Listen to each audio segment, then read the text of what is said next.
Itu letak.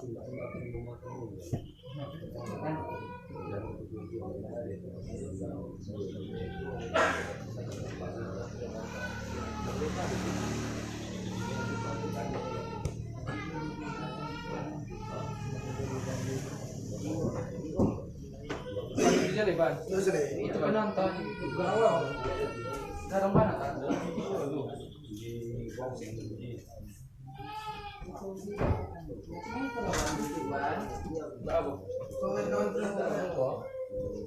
Memukul saja macam minggu macam mana nak mau itu kan?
Iya.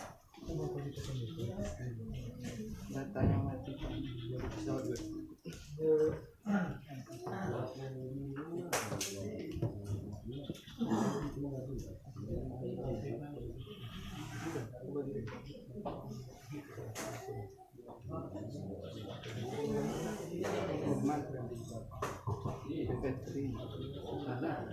Bismillahirrahmanirrahim.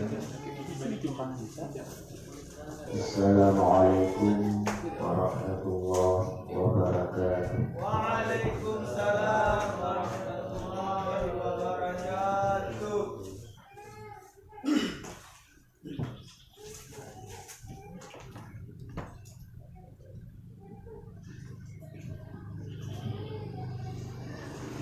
Al-Fatihah.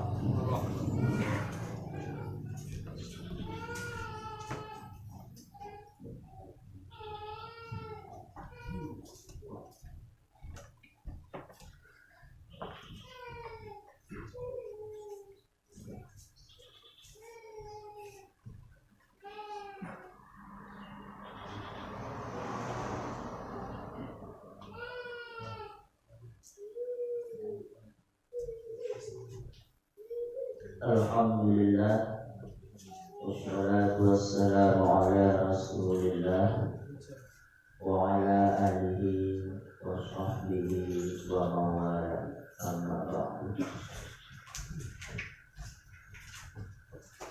Yang kita muliakan Abuya, guru kita, mursyid, murabbi kita, semoga beliau dalam keadaan sehat walafiat dalam lindungan Allah Subhanahu wa ta'ala. Yang kami hormati Wali Nangro MPDTI Nadiem Mangil dan seluruh pengurus-pengurus dan para pemuda, bapak-bapak yang telah berhadir pada malam yang berbahagia ini. Baiklah, sebagaimana yang sering disampaikan oleh guru kita bahwa duduk di dalam majelis ilmu walaupun kita tidak paham itu akan dapat menggugurkan dosa-dosa kita yang kita lakukan terhadap Allah Ta'ala. Jadi itu salah satu kelebihan kita menghadiri daripada majelis ilmu. Allah Subhanahu wa Ta'ala berfirman dalam Al-Quran, ala lillahi dinul khalis. Ketahuilah bahwasanya bagi Allah itu ada agama yang bersih. Jadi agama yang dikaruniakan oleh Allah Ta'ala kepada kita, yaitu agama Islam ini adalah agama yang bersih. Di dalam ajaran tauhid tasawuf, agama ini yang pertama adalah untuk membersihkan lahiriah kita,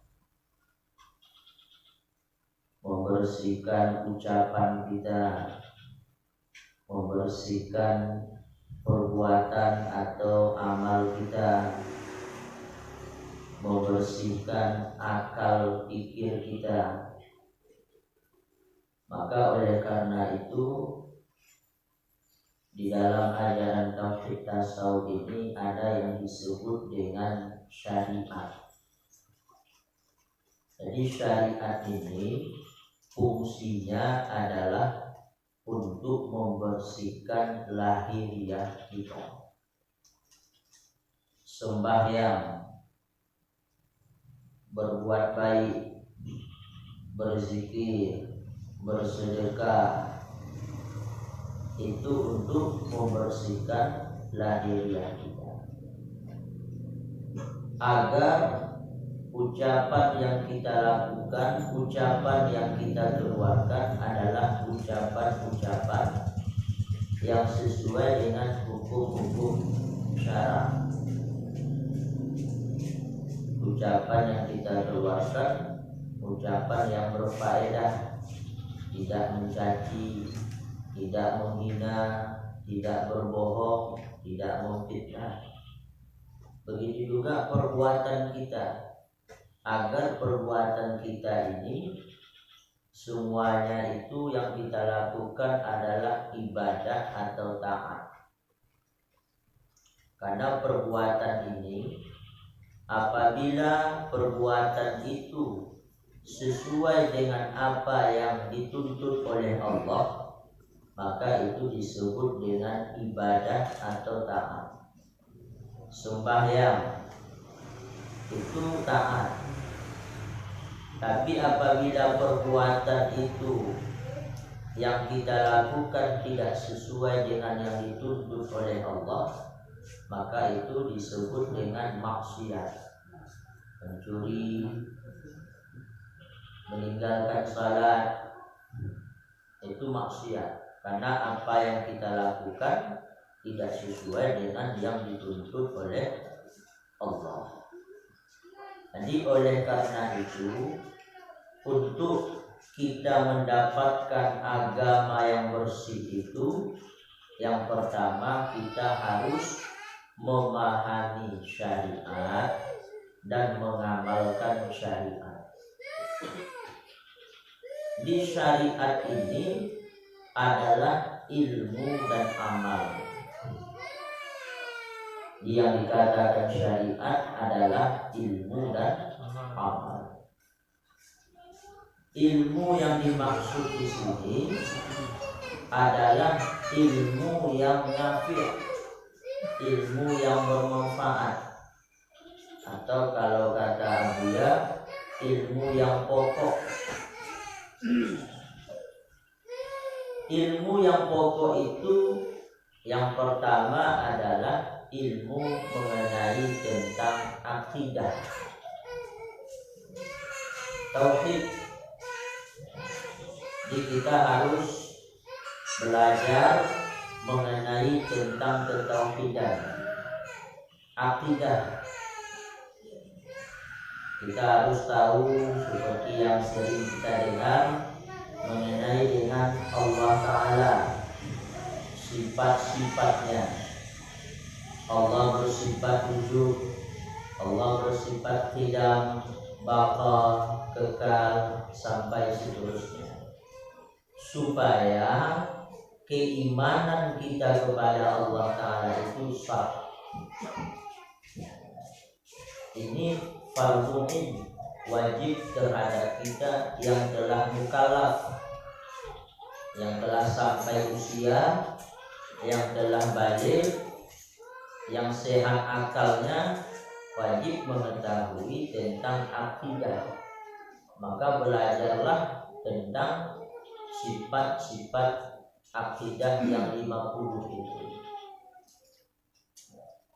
Allah Ta'ala itu ada Allah Ta'ala itu bagaimana adanya, tidak didahului oleh tidak ada. Ada Allah Ta'ala itu tidak disudahi oleh tidak ada, kekal.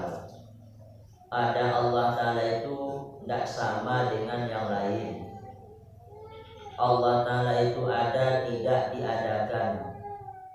Allah Ta'ala itu tidak berbilang. Allah Ta'ala itu mendengar, Allah Ta'ala itu melihat. Jadi itu harus kita ketahui dan kita yakini. Itu akidah.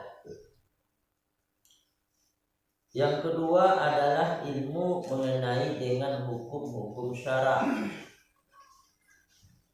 Hukum-hukum syara' artinya aturan-aturan yang telah digariskan oleh Allah, aturan-aturan yang telah digariskan oleh Nabi dan oleh para ulama-ulama mengenai dengan yang halal dan yang haram, yang wajib, yang sunnah, yang makruh, yang mubah. Sembahyang ini wajib, begini cara sembahyang. Berwudu itu untuk salat wajib, begini cara berwudu, begini cara mandi, begini cara jual beli, begini cara pinjam meminjam, begini cara sewa menyewa. Jadi baik itu yang hubungannya kita dengan Allah, aturan yang hubungannya dengan Allah, atau aturan yang hubungannya dengan sesama kita yang sering kita lakukan di dalam kehidupan sehari-hari, baik itu mengenai dengan pernikahan, baik itu mengenai dengan muamalah, baik itu mengenai dengan ibadah, puasa, dan lain sebagainya. Yang ketiga adalah ilmu yang mengenai dengan akhlak. Ilmu yang mengenai dengan akhlak atau tasawuf. Jadi bagaimana kita mengetahui apa itu kesombongan, apa itu kedengkian, apa itu ujub, apa itu riya, apa itu sum'ah. Jadi harus tahu kita pengertian daripada sifat-sifat itu, dan kalau kita sudah terjangkit akhlak yang jelek itu, bagaimana cara mengobatinya, bagaimana cara menghindarinya. Jadi mengetahui tentang akhlak, mengamalkan akhlak yang baik itu merupakan syariat. Jadi syariat itu adalah ilmu dan amal. Mengetahui akidah dan mengamalkannya, mengetahui hukum syara' dan mengamalkannya, mengetahui akhlak-akhlak dan mengamalkannya. Jadi itu semua adalah supaya lahiriah kita ini bersih. Kita bersihkan akal kita ini dengan akidah, supaya jangan keyakinan kita itu kepada selain Allah. Jangan akidah kita itu kita yakini yang bukan Allah. Kita bersihkan tubuh kita ini dengan pengamalan-pengamalan syariat yang baik. Kita bersihkan akhlak kita itu dengan kita pergunakan akhlak-akhlak yang baik. Kemudian yang kedua adalah agama yang bersih itu untuk membersihkan hati. Untuk membersihkan hati. Jadi inilah yang kita sebut dengan tauhid tasawuf, yaitu bagaimana supaya kita bisa dapat membersihkan hati, agar hati kita ini senantiasa berkemauan untuk dekat dengan Allah. Senantiasa hati kita ini berkemauan untuk dekat dengan Allah. Artinya merasakan di dalam hati kita itu dekat dengan Allah. Jadi agar hati kita ini berkemauan untuk dekat dengan Allah Ta'ala, maka harus kita tauhidkan himmah. Harus kita mentauhidkan himmah. Artinya memfokuskan, menyatukan kemauan, agar kemauan kita ini hanya untuk dekat dengan Allah. Apapun yang kita lakukan, tujuan kita, kemauan kita adalah dekat dengan Allah.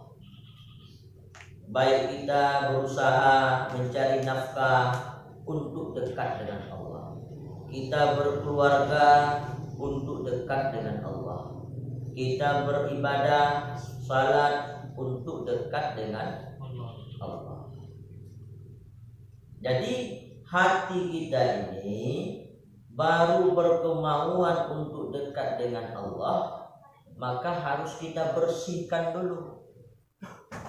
Harus kita bersihkan. Atau yang sering disebut oleh Abu dengan takhalli.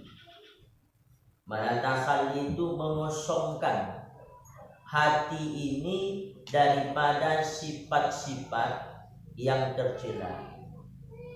Jangan ada dalam hati kita ini sifat-sifat yang tercela. Bersihkan dulu. Setelah kita bersihkan, baru tahalli, kita hias dengan sifat-sifat yang terpuji. Kita pakai sabar, kita pakai tawadhu, kita pakai ikhlas, kita pakai ridho. Setelah kita bersihkan, kemudian kita hias, barulah tajalli. Artinya nampak kebesaran kasih sayang Allah itu di dalam hati kita, sehingga hati kita ini berkemauan untuk selalu merasa dekat dengannya. Jadi kalau ibarat umpama gelas itu kalau kita umpamakan hati itu ibarat gelas itu bersihkan dulu. Bersihkan, buang kotoran-kotorannya. Kemudian hiasi. Kita bikin wangi-wangian supaya dia indah. Barulah masuk air yang bersih itu sehingga terlihat bersih. Nampaklah kebagusan aqua itu seperti apa. Jadi begitulah kita dengan Allah Ta'ala itu. Jadi kenapa hati kita ini tidak merasakan dekat dengan Allah itu? Padahal Allah itu lebih dekat kepada kita daripada urat leher kita. Allah itu lebih nyata kasih sayangnya daripada kasih sayang yang lainnya. Lebih nampak kebesarannya ketimbang kebesaran lainnya. Lebih nampak kekuasaannya ketimbang kekuasaan lainnya. Karena hati ini tadi masih kotor. Jadi bersihkan dulu hati itu, kemudian kita hias dengan sifat-sifat yang terpuji, barulah akan nampak. Maknanya terasa di dalam hati kita. Maka jalan supaya hati ini bisa bersih, jalan supaya hati ini bisa dihias dengan akhlak yang baik, supaya terasa Allah Ta'ala itu dalam batin kita, itulah dengan kita memperbanyak zikir. Inna kullu syai'in saqalah wa saqalatul qalbi dzikrullah. Tiap-tiap sesuatu itu ada pembersihnya. Rumah, mobil, Honda ada pembersihnya. Pembersih hati itu adalah zikir. Jadi makanya kenapa kadang-kadang kita ini tidak takut dengan Allah, karena tidak dekat. Sekarang umpama ada orang bercerita tentang harimau di gunung, kita tidak takut karena harimau itu jauh. Tapi kalau harimau itu sudah di depan kita, barulah kita takut. Kenapa ada orang bercerita umpama tentang rumah yang bagus, kita nggak kagum karena jauh. Tapi kalau sudah dekat kita lihat, barulah kita terkagum-kagum. Jadi mengapa kita ini tidak merasa takut dengan Allah, tidak merasa sayang dengan Allah, tidak merasa melihat kebesarannya, kehinaan diri kita, karena hati kita jauh dengan Allah.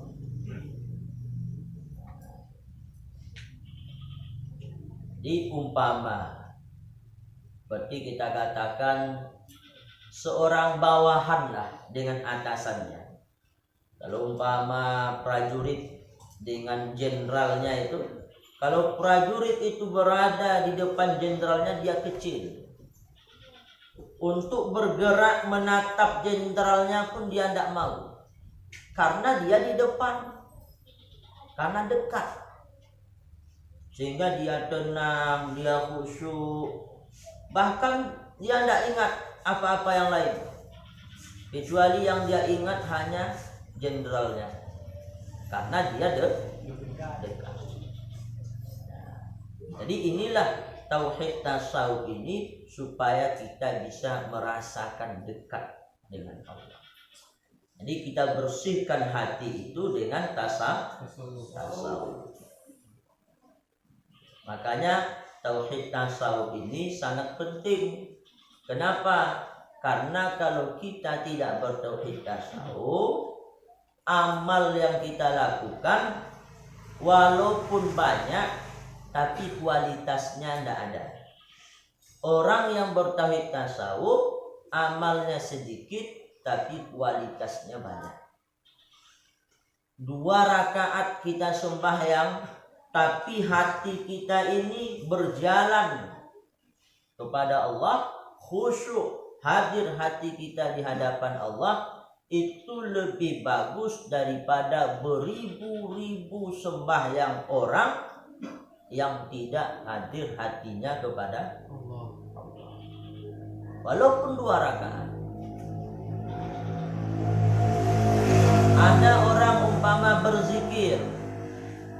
Ada orang berzikir. Ada orang membaca Al-Quran sehari itu tamat 30 juz. Tapi ketika dia membaca Al-Quran itu, tidak ada terasa kebesaran Allah, tidak ada terasa bagaimana kedahsyatan azab neraka, nikmat surga, kubur, tidak ada. Biasa saja. Walaupun 30 juz, dia baca. Kita ucapkan satu kalimat la ilaha illallah. Tapi ucapan la ilaha illallah yang sekali itu membuat diri kita merasa lemah, membuat diri kita merasa hina, membuat diri kita merasa tidak ada apa-apa. Itu lebih bagus satu la ilaha illallah daripada Al-Quran yang banyak kita baca tapi hati kita semakin jauh dengan Allah. Itu tauhid tasawuf. Jadi kita bersihkan hati itu dengan tauhid tasawuf. Kemudian yang ketiga adalah kita membersihkan ruh atau batin yang paling dalam itu. Batin yang paling dalam dengan tauhid sufi. Dengan tauhid sufi atau yang disebut dengan hakikat. Artinya apa? Batin kita yang paling dalam itu harus senantiasa menyaksikan Allah Ta'ala itu ada, sedangkan kita ini adalah tidak ada. Kita ada karena Allah adakan. Batin kita itu menyaksikan bahwa kita ini tidak berbuat. Kita mampu berbuat karena diberikan kekuatan oleh Allah. Kita menyaksikan dalam hati kita bahwa kita tidak berkemauan. Yang memberikan kemauan itu adalah Allah. Tujuannya supaya apa? Supaya kita ini bisa menghilangkan kesombongan, kehebatan, keakuan diri kita. Karena biasanya seperti ini. Kita ini kenapa timbul saling jelek menjelekkan, hina menghina, rendah merendahkan? Karena kita itu merasa lebih. Ada orang merasa bahwa dia telah sembahyang. Dalam pandangannya orang tidak sembahyang itu hina. Sehingga kita ini tidak bisa berkasih sayang. Seperti yang diajarkan oleh Abuya itu. Jadi kita bisa berkasih sayang, bisa bergaul dengan siapapun, dengan ahli maksiat, dengan orang yang lalai, bahkan dengan orang kafir sekalipun, harus kita itu jangan memandang orang itu hina. Kalau kita memandang orang lain hina, kita tidak akan mau berteman dengan dia. Jadi walaupun kita ini orang yang sembahyang, tapi kita tidak merasa sombong dengan sembahyang. Karena kita menyaksikan sembahyang kita ini pun juga dari gerak Allah Ta'ala. Kalaupun kita ini orang yang berbuat baik ini pun juga atas bantuan Allah Ta'ala. Jadi apa yang kita sombongkan? Kita mampu sembahyang, kita baik, kita berbuat baik, ini ditolong oleh Allah Ta'ala. Makanya Rasulullah itu dalam pandangan beliau makhluk itu tidak ada yang hina. Tidak ada yang hina. Makanya mudah bagi beliau bergaul dengan siapapun, dengan orang kafir sekalipun. Jadi ini penting. Jadi sebenarnya agama ini atau Islam ini, semakin kita beragama semakin nampak hina kita. Bukan semakin menghina orang. Semakin nampak kelemahan kita, bukan melemahkan orang. Semakin nampak ketidakmampuan kita, bukan meremehkan orang lain. Jadi itu terkadang kesalahan orang karena tidak memahami tauhid tasawuf atau tauhid sufi. Jadi inilah agama yang bersih. Jadi kita harus bisa membersihkan zahir kita dengan kita bersyariat, membersihkan hati kita dengan bertauhid tasawuf, dan membersihkan ruh atau batin yang paling dalam itu dengan tauhid sufi atau hakikat. Karena sebenarnya sebelum kita ini zahir di dunia ini, waktu kita masih berada di alam arwah, Allah berfirman dalam Quran, alastu birabbikum. Ditanya Allah kepada semua ruh yang ada di dunia ini. Apa kata Allah? Bukankah aku ini Tuhanmu? Semua ruh itu menjawab, qalu bala. Ya, syahidna. Kami menyaksikan bahwa Engkau ya Allah adalah Tuhan kan?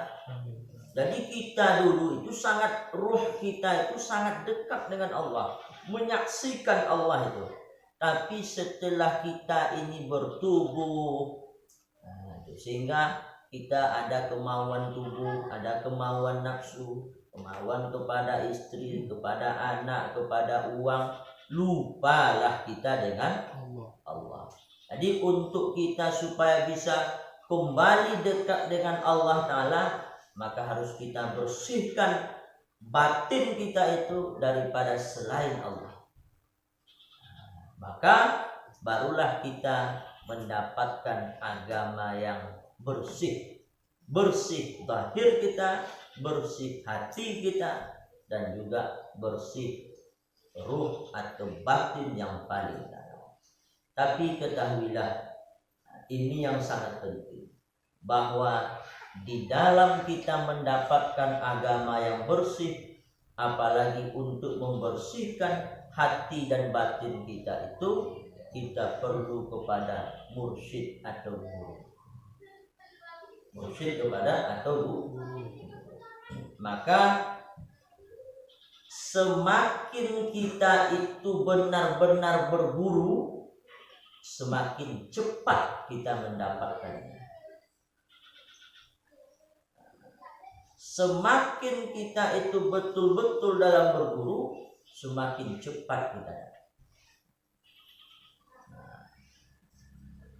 Maka kita lihat di mana-mana, kenapa MPTT ini atau Majelis Pengkajian Tauhid Tasawuf ini di tempat-tempat yang lain itu cepat berkembang.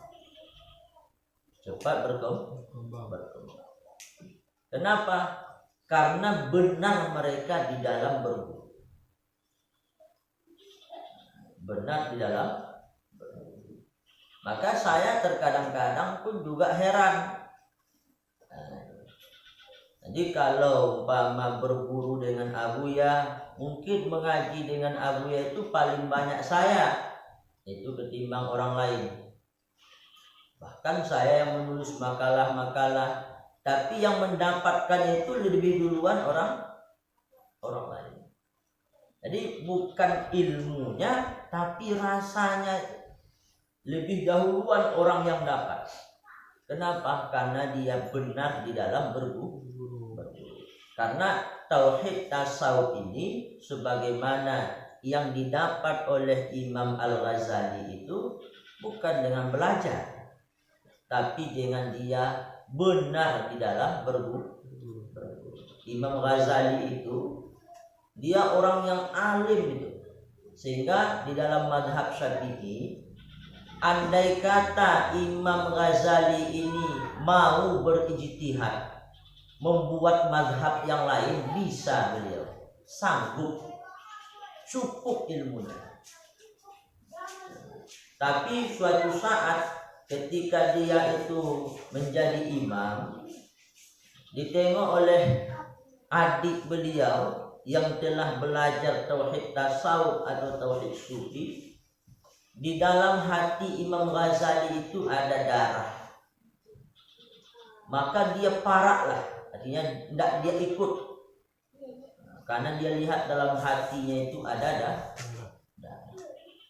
Sehingga mengadulah Imam Ghazali ini kepada ibunya, Mak, nasihati si Fulan itu. Saya ini ulama besar, masa dia tidak mengikut saya? Ditanyalah oleh Imam Ghazali kepada adiknya itu bahwa kenapa kamu tidak mengikut saya? Karena sembahyang kamu tidak sah, katanya. Kenapa tidak sah? Karena di dalam hatimu itu ada darah. Orang yang menanggung darah dalam sembahyang tidak sah. Maka disitulah sadar Imam Ghazali bahwa ketika beliau itu sembahyang, dia teringat tentang perempuan yang berdarah istihadah atau darah penyakit, darah yang keluar di 15 hari setelah haid. Jadi dia berpikir tentang ini, bagaimana hukumnya ini. Jadi waktu dia salat, bukan Allah yang dia pikir, darah. Sehingga terkejutlah Imam Ghazali. Maka kata Imam Ghazali, bagaimana kamu bisa tahu di dalam hatiku saya sedang memikirkan itu? Maka kata beliau, saya belajar kepada tukang jahit sandal di sana. Jadi ada seorang nenek tua yang pekerjaan tukang jahit sandal, itulah guru saya. Maka datanglah Imam Ghazali ke situ. Assalamualaikum, waalaikumsalam. Saya ingin berguru. Apa kata orang tua itu? Kamu tidak sanggup. Kamu tidak sanggup. Kata Imam Ghazali, sanggup. Oh kalau begitu, nah, kamu bersihkan sajalah. Nah, itu di halaman itu, tai-tai kerbau itu, tai-tai kambing itu. Jadi ketika Imam Ghazali ini mengambil penyapu, oh jangan dengan sapu, dengan tanganmu itu. Mau diambil Imam Ghazali, oh jangan dengan tanganmu, nah, itu dengan serbanmu itu. Karena dengan serban ini tanganmu dicium, dengan serban ini kamu dihargai, kamu dihormati, dimuliakan di mana-mana. Nah, ketika Imam Ghazali mau mengambil kotoran itu dengan sorbannya, sudah cukup, pulanglah, habis pelajaran. Karena kenapa? Karena satu yang paling tertanam di dalam diri Imam Ghazali itu adalah, kalau bahasa Abu itu, wujud diri, kebesarannya. Dia bangga dengan ilmunya, bangga dengan ulamanya, dia bangga dengan ibadahnya.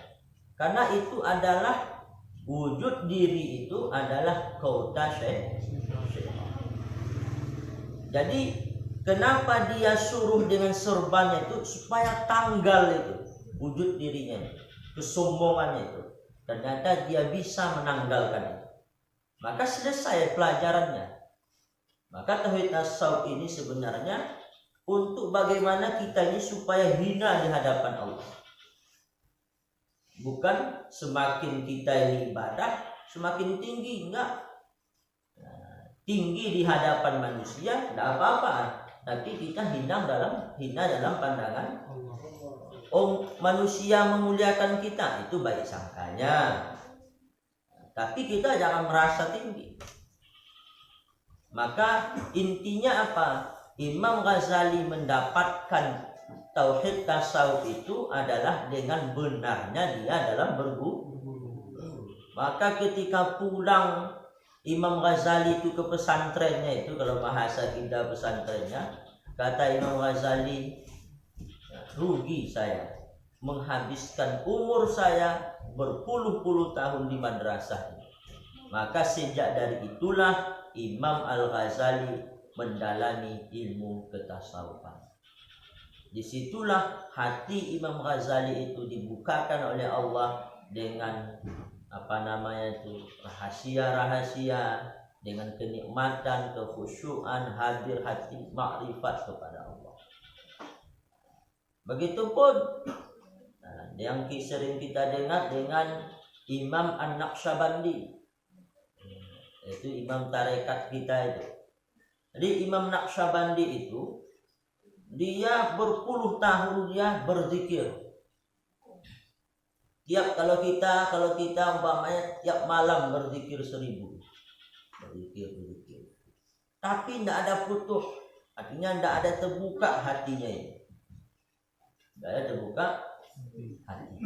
Tak mau enak sembahyang tu, tak mau enak berzikir, tak mau enak kemudian ibadah berbuat baik, tak mau enak, tidak ada terasa kelezatannya, ketenangannya itu tidak ada. Sehingga pada suatu hari Imam An-Naqsyabandi ini diletakkanlah kepalanya itu di anak tangga rumah gurunya. Sehingga waktu subuh itu ketika keluarnya mau ke gurunya itu mau ke masjid, diinjaklah oleh gurunya itu kepala Imam An-Naqsyabandi. Karena kepalanya itu diinjak, disitulah mulai terbuka. Hanya dengan keberkahan kepala. Makanya oleh ulama-ulama tasawuf dikatakan ilmu nahala, ilmu kami ini laisa bi auraq. Ilmu kami ini bukan dengan kita membaca lembaran-lembaran kertas. Kan banyak tuh kita kita buat status tentang sabar, ridha, tapi waktu tidak ada pakai pen tuh berang juga. Kita buat tentang mahabbah, cinta kepada Allah. Kita buat umpamanya tentang qanaah, merasa cukup. Kita buat umpama tentang kepedulian kepada agama. Tapi itu hanya sekedar ucapan, tidak kita dapatkan.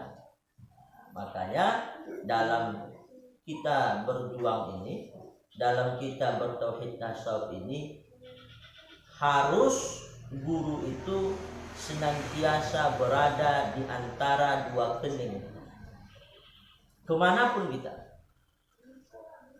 Bahkan di dalam kitab-kitab tasawuf dikatakan apa yang kita peroleh harus teringat kita itu adalah dari keberkahan. Umpamu dapat awak aqua malam kumamu sagale, harus teringat awak itu adalah berkah guru. Dapat umpamu nasi kanduri, itu berkah guru. Dapat awak umpamu mie waktu zikir, itu harus teringat berkah. Berkah bu, berkah. Jadi karena guru itu adalah wasilah, jalan untuk kita sampai kepada Allah. Sama halnya Jibril, guru Nabi, wasilah untuk beliau sampai kepada Allah. Nabi itu tidak langsung bermakrifat kepada Allah, tapi juga melalui guru Nabi, yaitu malaikat Jibril. Kita pun begitu, dari guru sampai kepada Jibril, sampai kepada Allah. Jadi ini yang perlu kita renungkan, bahwa keberhasilan perjuangan ini di dalam berdakwah ini harus kita itu tidak boleh lupa kepada guru, kepada petuah guru, kepada nasihat guru. Kalau kita umpamanya wali nanggro, itu kaki tangan guru, kaki tangan nabu. Jadi harus kita ikuti. Kalau tidak mau dapat. Dan harus juga kita di dalam mendakwahkan tauhid tasawuf itu, waktu kita mengajak orang tuh, waktu kita mendakwahkan kepada orang, jangan kita melihat kita kok baiknya tidak, tapi harus kita lihatkan dalam hati kita, itu hanya untuk melatih diri, untuk melatih diri. Jadi kalau kita untuk melatih diri, berarti dakwah kita itu untuk kita sebenarnya, bukan untuk orang lain, walaupun itu untuk orang lain. Sama halnya umpama kita melantingkan bola ke dinding, yang kita lanting dinding, tapi ulak bola tu ke awak. Artinya dakwah itu untuk melatih diri, bukan untuk kita meninggikan diri. Jadi makanya kadang-kadang kita dalam ajak orang nak ada mau. Nah, orang nak ada mau. Alah waang nak ada panah. Jangan begitu. Jangan kita hakimi orang, karena menghakimi itu bukan tugas kita. Itu Allah yang menghakimi. Jangan kita ponis orang. Tak tahu kita nasib kita kok. Kini kita bersarung-sarung berkupiah-kupiah. Na'udzubillah, kita mungkin saja mati su'ul khatimah. Ada orang yang ahli maksiat, mungkin saja ya husnul khatimah. Al-umuru bi khatimiha.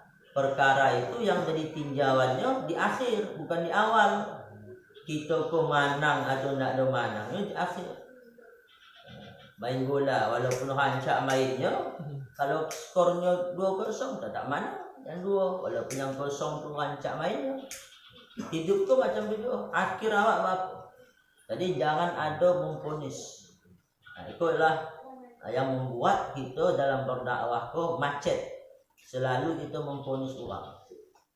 Alah si fulan tu nak ada mau itu. Ajak, jangan kata nak belum mau. Belum mau. Belum terbuka.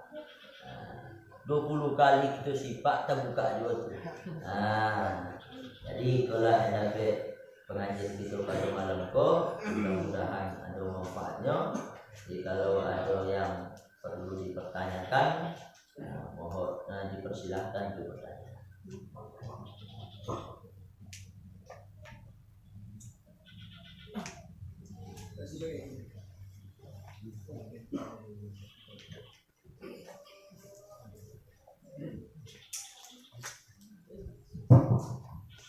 Bismillahirrahmanirrahim.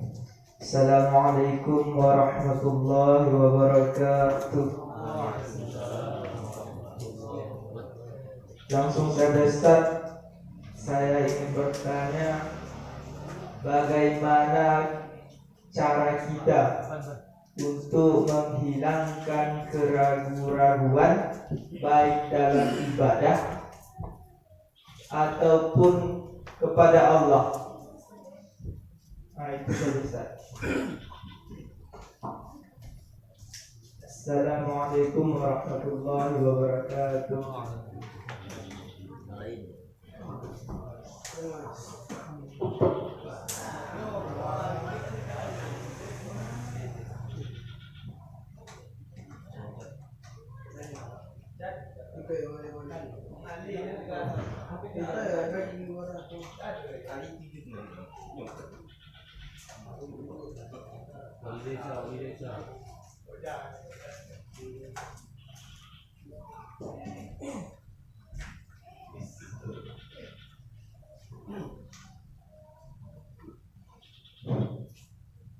Assalamualaikum warahmatullahi wabarakatuh.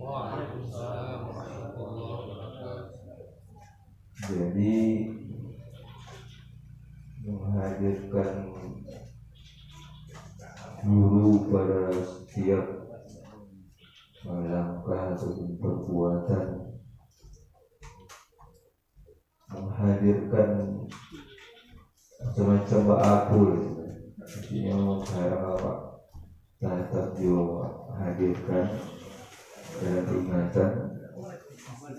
Cuman perbuatan awak itu memang tak perlu berubah.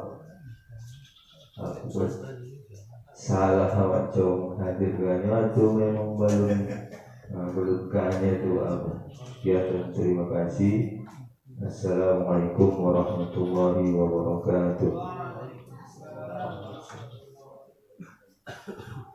Assalamualaikum warahmatullahi wabarakatuh. Waalaikumsalam warahmatullahi wabarakatuh. Langsung saja Ustaz, pertanyaannya, bagaimana cara berabitah yang benar kepada guru? Itu saja Ustaz. Sekian. Terima kasih. Assalamualaikum warahmatullahi wabarakatuh. Waalaikumsalam.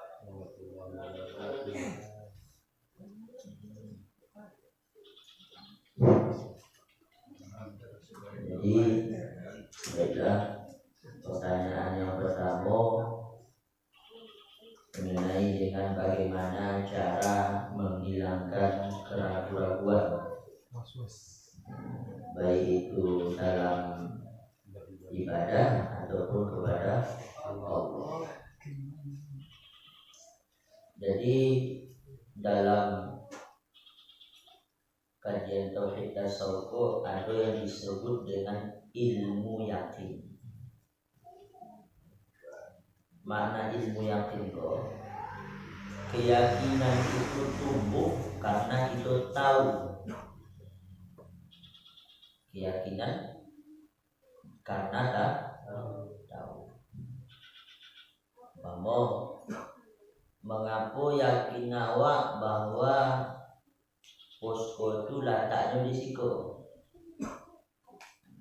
Karena kita tahu di kecil rumah posko itu ini di Kilangan, di kampung di RT 3 Sabayun Surau Munawarah, dan lewat simpang SD Kilangan. Oh itu.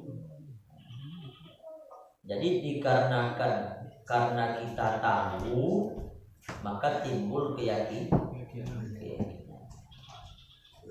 Itu dikatakan ilmu ya. Ilmu. Sama halnya kita yakin kepada Allah. Allah itu Tuhan kita.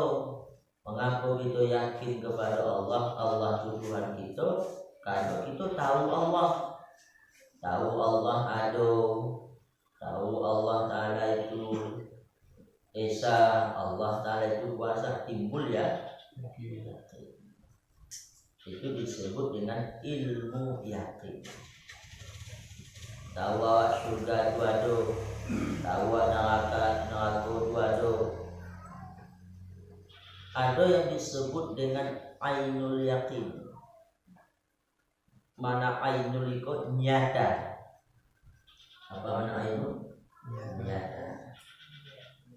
Artinya keyakinan itu tumbuh karena nyata di dalam hati.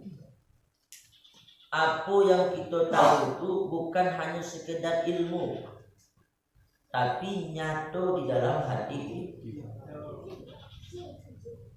Kalau umpama surga, nyata di dalam hati itu kenikmatan surga, sehingga timbullah harap. Nyata di dalam hati kita tuh azab neraka, umat dipanggang, dijambuk, dirantai, disipak, sehingga timbul ya. Itu namanya ainul yakin.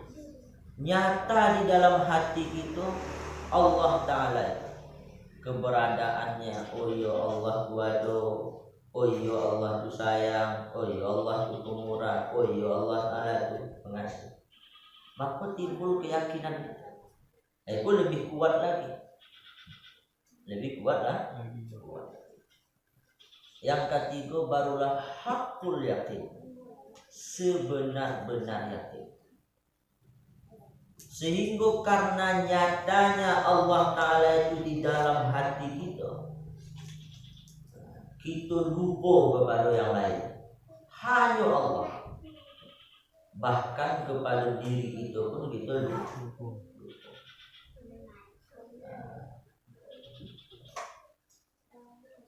Itu. Jadi itu agar keraguan-raguan kita kepada Allah Ta'ala itu hilang. Agar keraguan kepada Allah hilang. Jadi caranya apa? Kita harus tahu Allah. Setelah kita tahu Allah, maka nyata dalam hati. Setelah nyata dalam hati, maka betul-betul nyata. Jadi kalau umpama kita sembahyang, bang, kita sembahyang. Jadi kita tagak. Maka kita tagak tu iko ambo sembahyang ko untuk Allah. Sembahyang ko untuk Allah. Yang ambo sembah Allah. Jadi waktu kita tagak sembahyang tu bak terasa di dalam hati kita seolah-olah kita ko berhadapan dengan Allah. Kita lupakan dulu keraja, kita lupakan dulu anak, kita lupakan dulu bini, kita lupakan yang lain. Allah yang kita hadap. Jadi kalau senantiasa hati kita tu Allah yang kita hadap, maka kita lupa tu kepada yang lain. Sehingga gerak kita ko, diam kita ko, yang ada tengok tu Allah. Yang ada tengok Allah. Jadi untuk kita supaya bisa menghilangkan keraguan-raguan itu, harus kita itu bisa meningkatkan keyakinan kita dari hanya sekedar ilmu, harus nyata. Harusnya kita tahu Allah yang memberi rezeki, ya kan? Tapi ragu juga kita. Kenapa ragu? Karena tidak donya. Kita tahu bahwa yang mengurus urusan kita Allah, tapi kita tidak ada bisa tawakal karena tidak ada nyata di dalam hati kita bahwa Allah itu mampu, Allah itu wakil, Allah itu yang mengurus urusan kita.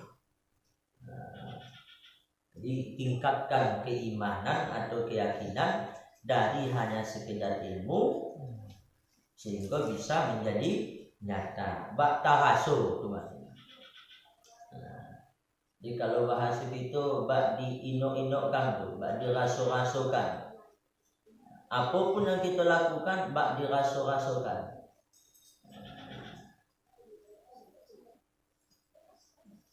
Kemudian pertanyaan yang kedua dan yang ketiga sama itu cara bagaimana kita berabitah.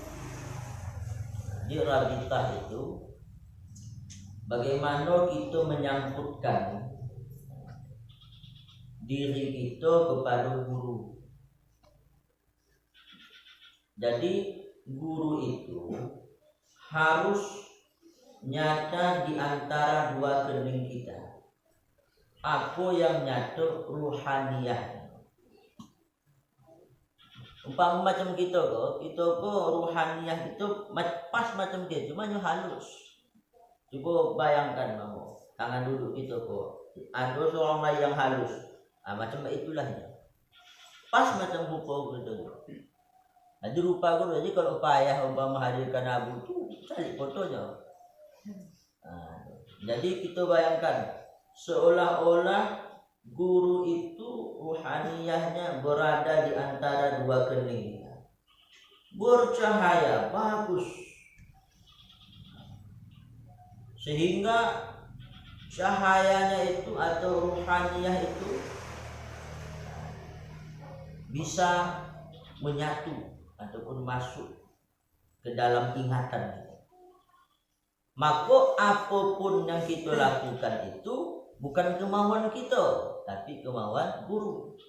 Apapun yang kita lakukan itu dengan guru kita. Itu namanya rabitah. Jadi kadang-kadang kita rabitah itu sekedar ilmu. Kok ada buku. Tapi sekedar macam itu saja. Makanya kadang-kadang kita takut kita mendakwahkan ilmu kok, karena kita mendakwahkan ilmu kok dengan diri kita, bukan dengan guru, bukan dengan Allah. Kalau kita umpama igek saja aku, dakwahkan dah. Apa yang kita takut? Dan dakwah di biarang orang apa? Biarang lagu tu. Jadi artinya bahwa kita dalam berabitah kok kadang-kadang masih lepas-lepas. Rabitah itu ada, memang kadang-kadang hilang, kadang-kadang ada, kadang-kadang datang. Jadi belum benar atau belum baik rabitah. Jadi tenge ambo itu ketika berkunjung kita Kemon, sehingga ambo pribadi walaupun bekerjaan di dake dengan abu, tapi ambo tidak ada kenal abu, dekat dengan abu tapi tidak kenal, sehingga abu itu sepele. Abu itu sepele. Kalau mengaji dulu abu datang, bawa datang. Kalau galak abu, galakkan juga. Sepele, enteng. Jadi hanya sekedar mengaji, ada mengaji, alah. Jadi ketika kami pergi berdakwah ke Takengon, maka bertemulah dengan wali nangro Takengon, Tengku Saidi namanya. Jadi Tengku Saidi kok ini bukan orang alim, orang pasaran, toke, mantan toke, maksudnya lah bangkrut. Tadinya toke bahasa itu, tapi kini lah bangkrut. Dulu pengusaha ada showroomnya, kini lah bangkrut. Tapi ada Allah berikan kelebihan kepadanya berupa ada kebersihan hatinya, sehingga ia bermimpilah dengan Syekh Mudawali. Inya nak ada tahu Syekh Mudawali ko siapa. Ditanya-tanya, kecik orang di Labuan Haji. Maka pergilah ke Labuan Haji. Basuhlah semua. Jadi sejak itu inya berguru kepada aku, yakin kepada aku. Jadi saking yakinnya inya kepada aku kok, iyo dipaciknya kecik aku. Cuman kalau awak beko kadang-kadang timbul fitnah pula ya. Kato dongkudu, ambo duduklah makan sama aku. Aku kata aku, ini Tengku Saidi, abu ini enggak pergi ke sawah, tapi makan nasi juga. Enggak pergi ke laut, tapi makan ikan juga. Tidak menanam sayur, tapi makan sayur juga. Jadi di tuang kuko, iya dipaciknya itu. Tidaklah yang saya cari lagi. Duduk dibukanya rumahnya itu jadi posko, duduklah di situ. Nah, berzikir di situ, berzikir. Kalau mengecek, tak menangis. Ditanya mengapa menangis? Nampak kamu. Waktu ini tak ambil sembahyang, menangisnya. Mengapa menangis? Alah di nanti abu. Itu dalam perasaannya. Itu rabitah tadi. Nah, sehingga dek mandang syaitan itu disitulah timbul keyakinan kami kepada abu. Berarti uang yang tidak tahu ke abu jadi tahu dan begitu yakin kepada abu, sehingga ini tidak ada lain kegiatan yang sehari-hari. Siang ini mengurus balainya, malam berzikir 1000 tiap malam. Itulah keadaan. Jadi begitulah rabitah kita kepada guru itu. Jadi harus senantiasa hadir. Jadi kalau umpama kita bakar ajo, kan? Bakar ajo. Berarti harus kita terbayang bahwa kita bakar ajo untuk perjuangan guru. Umpama duduk di posko mau batengnya itu bahwa posko di situ ada rohani yang buruk, maka harus kita jaga. Nah, jadi begitu. Jadi artinya bahwa kita tuh ingatan kita harus senantiasa bersambung dengan guru. Jadi apakah itu tidak ada bertentangan? Tidak. Kalau dalam ajaran tarekat atau tauhid tasawuf itu tidak bertentangan, karena kaidah tasawuf mengatakan fana fi syekh muqaddam ala fana fillah. Agar kita itu bisa fana, artinya dekat dengan Allah, dekatlah kepada kun ma'allah, adalah kamu beserta Allah. Fa illam takun ma'allah kun ma'a man ma'allah. Kalau kita nak do mampu hati kita tu selalu ingat kepada Allah, ingatlah orang yang hatinya tu ingat kepada Allah. Kan kita kan kadang-kadang mau je tu sesekali kan. Kalau kita ingat aku tu sadar gitu. Aku belum sembahyang lagi. Ingat itu. Aku kok macam itu saja tidak ada berjuang, kok biar pulang. Berarti itu adalah hati itu bersama guru.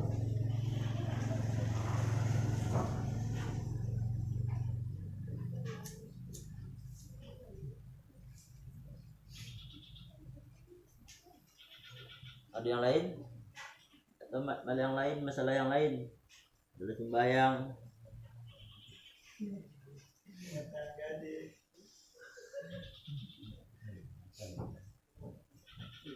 Bebas, salah bebas.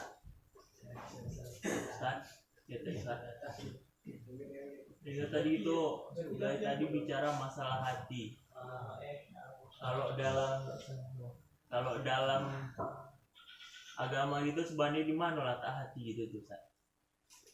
Apakah di pikiran, apakah di jantung, apakah di bagian hati itu sendiri?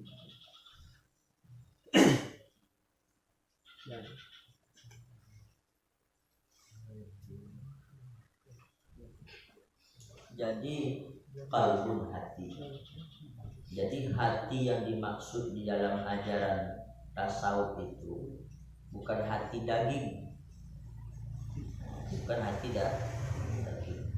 Hati yang dimaksud dalam tasawuf itu adalah latifatun rabbaniyah. Sesuatu yang halus yang dibangsakan kepada ketuhanan. Sesuatu yang halus yang dibangsakan kepada ketuhanan. Maka di dalam ajaran tasawuf itu jadi kalak, kalau istilah maka kalbun. Jadi kalbun itu ini letaknya di bawah susu kiri, 2 jari ke samping. Kalbun. Kalau bahasa kedokterannya kalbun itu jantung.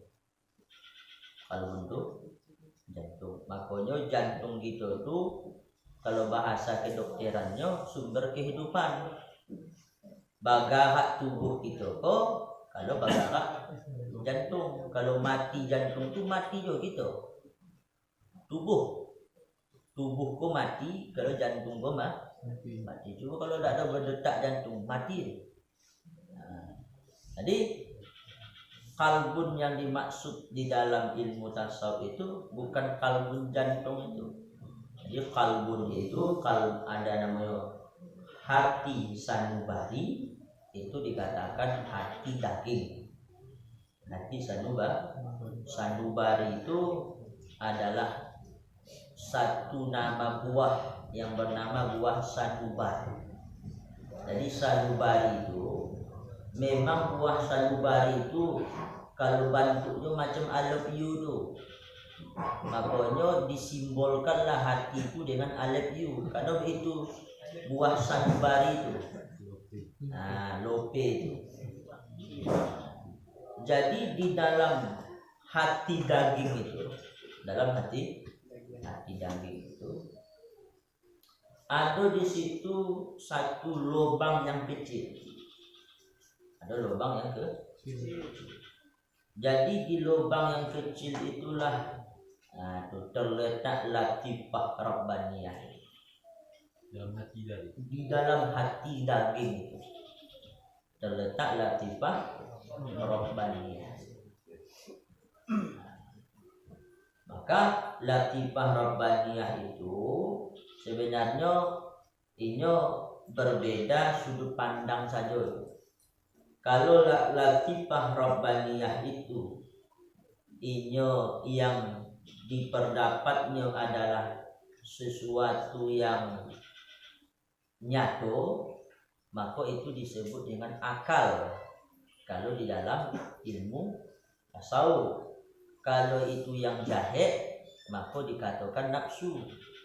Kalau itu umpama yang baik, itu dikatakan hati. Kalau ini umpama yang gaib-gaib, itu baru dikatakan dengan sin. Jadi intinya hati itu yang dimaksud latifah rabbaniyah. Latifah rabbaniyah itu ini terletak pada hati sanubari, hati daging, yang mana ini tidak ada bertubuh, tidak ada berbentuk, halus, macam masuk kok, halus. Makanya itu latifah, halus.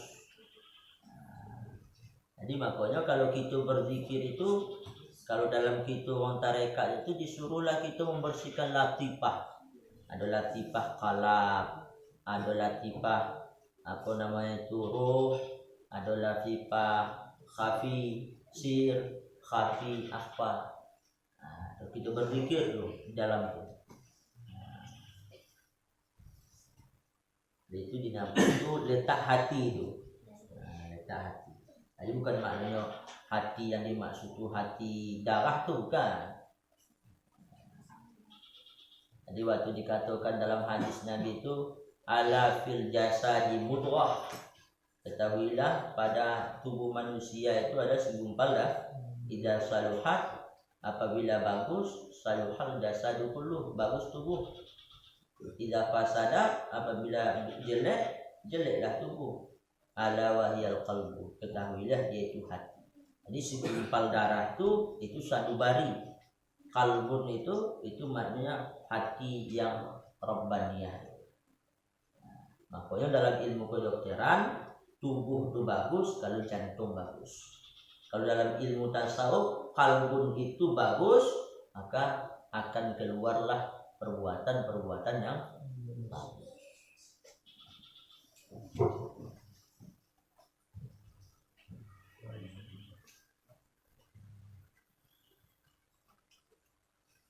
Oke, Ustaz. Assalamualaikum warahmatullahi wabarakatuh. Waalaikumsalam warahmatullahi wabarakatuh. Awak kan aku guru. Cuman guru awak kok ini tidak ada lagi. Alam meninggal dunia kan itu. Yang kedua nangge awak pernah juga meninggal dunia kan. Manu lebih abdal awak mengirimkan doa itu dan Fatihah kan ke guru apa pada nanggai. Ya. Itu saya belum Ustaz. Assalamualaikum warahmatullahi wabarakatuh. Waalaikumsalam warahmatullahi wabarakatuh. Jadi kedudukan yang ditanyakan oleh Mama aku tadi, kedudukan guru dan orang tua. Jadi itu bukan dalam pandangan tasawuf saja, dalam pandangan agama secara umum itu kedudukan guru itu di atas daripada kedudukan orang tua. Jadi kalau aku urutkan, berarti kalau punya guru dulu, baru umat sama ayah awak. Umat sama ayah awak. Mengapa macam itu? Karena orang tua kok ini hanya mendidik jasmani tubuh, bagi makan, bagi baju, bagi belanja, bagi rumah, bagi Honda, yang dididik tubuh. Tapi kalau untuk guru ini zahir batin didik. Jadi yang mengenalkan kita kepada Allah bukan orang tua kita, tapi guru kita. Yang mengenalkan kita cara sembahyang guru kita, bukan orang tua kita. Jadi makanya kalau kita berdoa itu kan diajar kita untuk supaya kita menghadiahkan pahala kepada guru dulu, baru kita berdoa kepada orang tua. Jadi itu, jadi kedudukannya guru dahulu, baru orang tua. Jadi itu maksudnya guru yang benar-benar guru.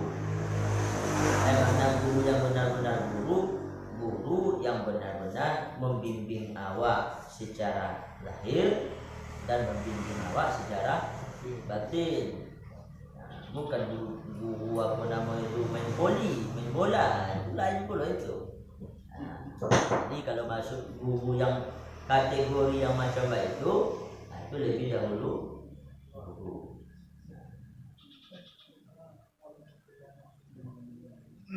Jadi aku bertanya Ustaz.